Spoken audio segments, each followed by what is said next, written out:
This machine is called a bandsaw. Now this machine, it happens to be a 14-inch bandsaw, meaning its diameter of the wheel is 14, but any size of bandsaw, any maker, these rules should apply to all of them.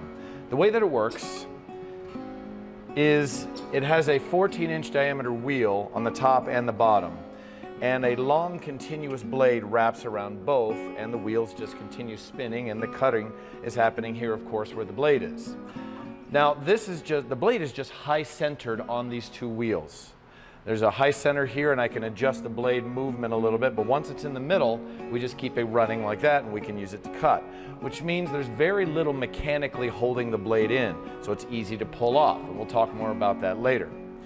These should stay shut throughout the operation, of course. The only adjustment that you'll be able to make is on the guard right here. This is the bed, the guard, the blade, the on-off switch. On all bandsaws, there's a way to change the height of this guard. We don't want so much open blade here that I might be able to get my hand in there. Some of them are on the side. In this case, it's in the back. Now hold on to it so it doesn't slam down. I just loosen, and that loosens this guard, and I can put my board underneath it, lay it on top, and then lift it about 1/8 to 1/4 of an inch. In other words, my smallest finger cannot squeeze between the board and the guard. Now I'm ready to cut. This is free, and I can still see what I'm doing without squeezing my fingers into the sides or into the front. Let's talk a little bit about technique, and we'll talk about safety depending on which cuts you're making. First thing is, make sure to line up the cut with the blade. So if I take a straight edge, this blade only cuts straight. Now, of course, I can cut curvy lines, but that's me moving the board, making it tangent or in the same direction as this blade, so it only cuts this way. In other words, don't start cutting that direction. If the line isn't aiming directly at the blade, it'll just cut straight. It'll just cut the direction there. So line it up straight, then begin your cut. Second, on a cut like this, which one of these two do you make first? Now, I said before that the blade is only high-centered into the machine. So the blade is running around on a high-centered wheel. It's very easy to pull that blade off. So by pulling out a board, making a cut, and then having to pull it back out, you're putting tension and pressure on the blade to come off the wheel. So between the two, you always want to make the short cut first. Make this cut. Then I can back out of that easily and safely, then make your longer cut.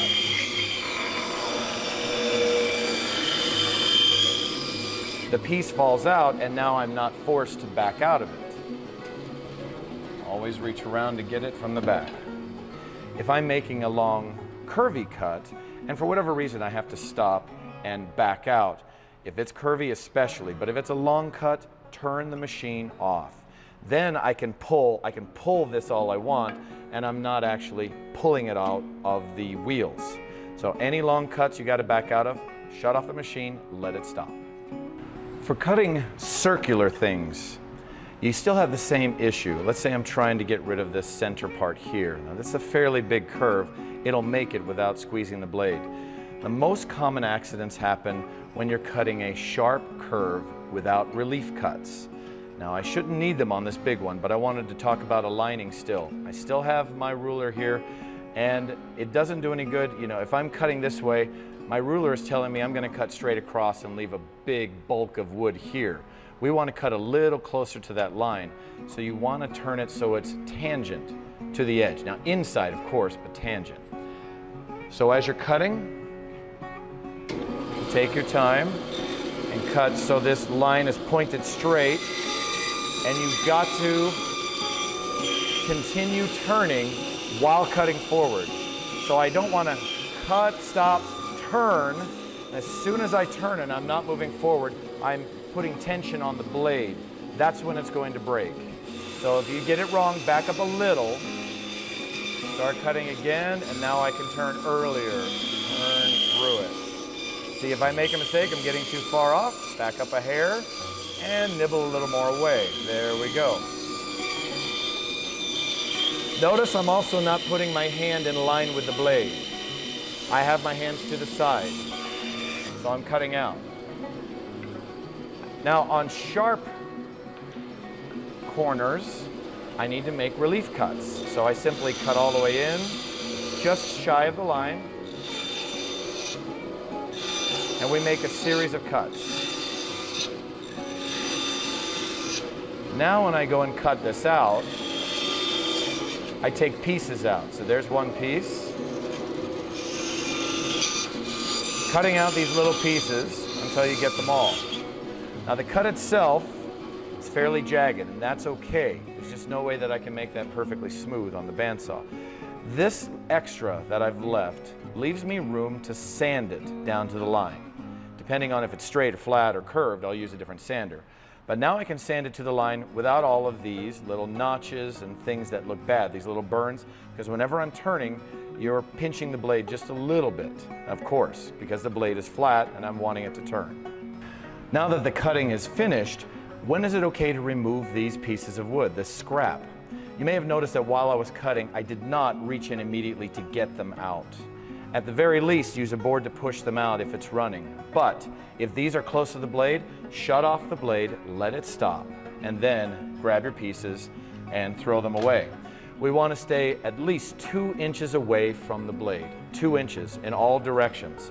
So that has to do with any fingers in line with the blade. I may start with my finger in line, but once I get close to that 2 inches, you need to have them out of line of the blade. So there's no chance that anything is going in that you don't want to be cut. On a bandsaw, the most common accident that we see in our shops are students going too quickly. You're trying to cut too fast, which usually will leave one of your fingers in line with the blade because you're not thinking about it. So slow down. Also, making a cut and then stopping and twisting it to try to change direction will put a twist in the blade, as I mentioned before.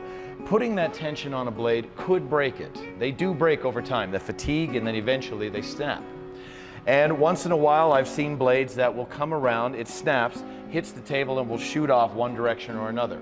So, should a blade break, should anything happen or go wrong, or a sound you're not accustomed to, you don't want to hear, get your hands out of the way, away from the blade, and then turn off the machine. So step away. Don't try to catch anything. Don't try to save your board. You can always make another one.